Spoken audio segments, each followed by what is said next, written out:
ಸುಜ್ಞಾನ ಸಾಗರವೇ ಎನ್ನ ಮತಿಗೆ ಮಂಗಲವನ್ನಿತ್ತು ರಾಗದಿಂಬೇಗ ಕೃಪೆಯಾಗು. ಗ್ರಾಮದ ಅಧಿದೇವತೆ ಶ್ರೀ ಬಸವೇಶ್ವರು, ಶ್ರೀ ಮುರುಗೇಂದ್ರ ಶಿವೇಗಳು, ಶ್ರೀ ಚಂದ್ರಶೇಖರ ದೇವರು, ಈ ಮೂರು ದೇವರುಗಳನ್ನು ನನ್ನ ಮನೋಮಂದಿರದಲ್ಲಿ ಸ್ಮರಿಸ್ಕೊಳ್ತಾ ಇವತ್ತಿನ ಈ ಕಾರ್ಯಕ್ರಮಕ್ಕೆ ಇಲ್ಲಿ ನನಗೆ ಆಹ್ವಾನಿಸಿರೋದು ಒಂದು ಅವಕಾಶ ಅಂತ ನಾನು ಭಾವಿಸ್ಕೊಳ್ತೇನೆ. ಅದು ನನ್ನ ಸುದೈವ ಕೂಡ.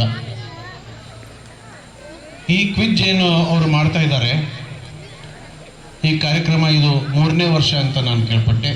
ಇದಕ್ಕೆ ಸಹಕಾರ ನೀಡಿದ ಎಲ್ಲ ಊರಿನ ಹಿರಿಯರೇ, ಯುವ ಮಿತ್ರರೇ ಹಾಗೂ ಸುತ್ತಮುತ್ತಲಿನ ಎಲ್ಲ ಪ್ರಾಥಮಿಕ ಪ್ರೌಢ ಹಾಗೂ ಕಾಲೇಜ್ಗಳ ಪ್ರಾಧ್ಯಾಪಕರುಗಳೇ ಮತ್ತು ವಿದ್ಯಾರ್ಥಿಗಳೇ ಮತ್ತು ಈ ಊರಿನ ಸರ್ವ ನಾಗರಿಕರೇ, ಈ ಕ್ವಿಜ್ ಮಾಡೋ ಕಾರ್ಯಕ್ರಮ ಅಷ್ಟು ಸುಲಭವಾದದ್ದಲ್ಲ. ಇದರಲ್ಲಿ ಮುಖ್ಯವಾಗಿ ಇರೋದು ನಾಲೆಡ್ಜ್. ವಿದ್ಯಾರ್ಥಿಗಳು ಯಾರು ಸ್ಪರ್ಧಿಗಳಿದ್ರೆ ಸ್ವಲ್ಪ ಕೇಳ್ಕೊಳ್ರಿ. ಮುಖ್ಯವಾಗಿರೋದು ನಾಲೆಡ್ಜ್, 2ನೇದು ಟೈಮಿಂಗ್, 3ನೇದು ಅಬ್ಸರ್ವೇಷನ್, 4ನೇದು ಆನ್ಸರಿಂಗ್. ಈ 4 ನಿಮಗೆ ಸರಿ ಇತ್ತಪ್ಪ ಅಂತಂದ್ರೆ ನೀವು ಜಯಗಳಿಸ್ಬೋದು. ಸೊ ಇದು ಜ್ಞಾನದ ಯುಗ. ಯಾರು ಜ್ಞಾನ ಇರ್ತೈತಿ ಅವರು ಜಾಣರಾಗ್ತಾರೆ, ಯಾರು ಗೆಲ್ತಾರೆ.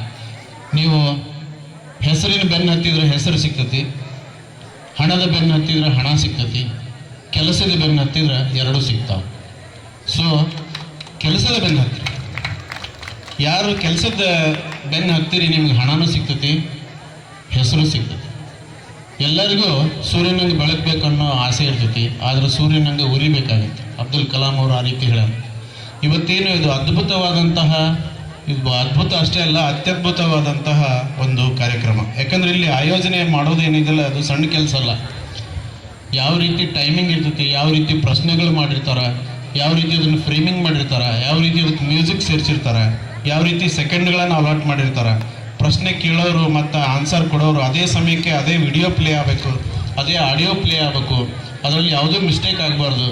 ಏನಾರು ಆದರೆ ನಿಮಗೆ ಗೊಂದಲ ಭಾಳ, ಆ ಗೊಂದಲಗಳು ಆಗಬಾರ್ದು. ಮತ್ತು ಇದನ್ನು 10 ಕಣ್ಣುಗಳು ನಿಮಗೆ ಗೊತ್ತಿರಲಿ. ಯಾರೋ ಯೂಟ್ಯೂಬ್ ಲೈವ್ ಚಾನಲ್ ಏನಾದ್ರು ಕೊಟ್ಟಿದ್ರೆ ಇಡೀ ವಿಶ್ವದಾದ್ಯಂತ ಇದು ಬರ್ತಿರ್ತೈತಿ. ಆ ರೀತಿ ನಡೆಯುವ ಕಾರ್ಯಕ್ರಮಗಳಲ್ಲಿ ಒಂದೀಟು ತಪ್ಪಾದ್ರೂ ಕೂಡ ಇಡೀ ಆಯೋಜಕರಿಗೆ ಅದು ಕೆಟ್ಟ ಹೆಸರು. ಅದು ಯಾವುದು ಆಗಲಿಲ್ಲದಂಗೆ ಇಲ್ಲಿ ನಮ್ಮ ಎಲ್ಲ ಯುವ ಮಿತ್ರರು ಮಾಡ್ತಿದ್ರು. ಅವರಿಗೆ ಜೋರಾದ ತೆಪ್ಪಾಳೊಂದಿಗೆ ನಾವೆಲ್ಲ ಪ್ರೋತ್ಸಾಹ ಕೊಡಬೇಕು. ಯಾಕೆಂದರೆ ಪ್ರತಿಯೊಂದು ಪ್ರಶ್ನೆ ಫ್ರೇಮಿಂಗ್. ಇಲ್ಲಿ ನಾನು ನೋಡ್ತಾ ಇದ್ದೆ, ನಾನು ಆ್ಯಕ್ಚುಲಿ ಆ ಕೌನ್ ಬನೇಗಾ ಕರೋಡಪತಿ ಕಾರ್ಯಕ್ರಮವನ್ನು ವೀಕ್ಷಣೆ ಮಾಡ್ತಾ ಇದ್ದೇನೆ ಅನ್ನೋ ಅನ್ನಿಸ್ತದೆ. ಯಾಕೆಂದರೆ ಒಂದಿಷ್ಟು ಗೊಂದಲ ಇಲ್ಲ. ಮಕ್ಕಳಿಗೆ ಒಂದು ಕಿವಿ ಮಾತು ಏನಪ್ಪ ಹೇಳೋದು ಭಾಗವಹಿಸಿದವ್ರಿಗೆ ಅಂದರೆ, ಪ್ರಶ್ನೆಗಳನ್ನು ಸರಿಯಾಗಿ ಹೋದ್ರೆ ಹೆದರಬೇಡ್ರಿ. ನಿಮಗೆ ಇಲ್ಲಿರೋದು ಸ್ಪರ್ಧೆ ಅಲ್ಲ, ಒಂದು ಅವಕಾಶ.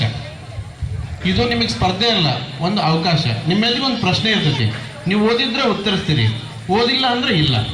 ಆದರೆ 4 ಆಪ್ಷನ್ ಇದ್ದೇ ಇರ್ತಾವೆ. ಒಂದು ಯಾವುದಾದ್ರು ಉತ್ತರ ಕೊಡ್ರಿ, ಹೆದರುವ ಜರೂರತ್ತಿಲ್ಲ. ನಾನು ಮೊದಲೇ ಹೇಳಿದೆ, ಯಾರು ಓದಿರ್ತೀರಿ ಅವ್ರಿಗೆ ಜಯ ಗ್ಯಾರಂಟಿ. ಆದ್ದರಿಂದ ಇದು ಒಂದು ಅವಕಾಶ. ಇಲ್ಲಿ ನೀವು ಸೋಲ್ತಿ ಅಂದ್ರೆ ಅದು ಸೋಲಲ್ಲ, ಇದು ಮುಂದಿನ ಅವಕಾಶಕ್ಕೊಂದು ದಾರಿ, ಮುಂದಿನ ಪ್ರಯತ್ನಕ್ಕೊಂದು ದಾರಿ. ಆದ್ದರಿಂದ ಯಾವುದೇ ಸೋಲಾಗಿರೋದಿಲ್ಲ, ಅದು ಮುಂದಿನ ಪ್ರಯತ್ನಕ್ಕೆ ಒಂದು ನಾಂದಿ ಆಗಿರ್ತದೆ. ಆ ರೀತಿ ನೀವು ಇದನ್ನು ಒಂದು ಚಾಲೆಂಜ್ ಆಗಿ ತಗೊಳ್ಳಿ. ಚಾಲೆಂಜ್ ಆಗಿ ತೊಗೊಂಡು ಈಗ ನೀವು SLC ಇದ್ದವ್ರು ಭಾಳ ಜನ ಬಂದಿರಿ, ಮುಂದಿನ ವರ್ಷವೂ ಇದು ನಡೀತದೆ ಅಂತ ನನ್ನ ಭಾವನೆ. ಅದು ನಡೀಲಿ ಅಂತ ಆಶಯ ಕೂಡ.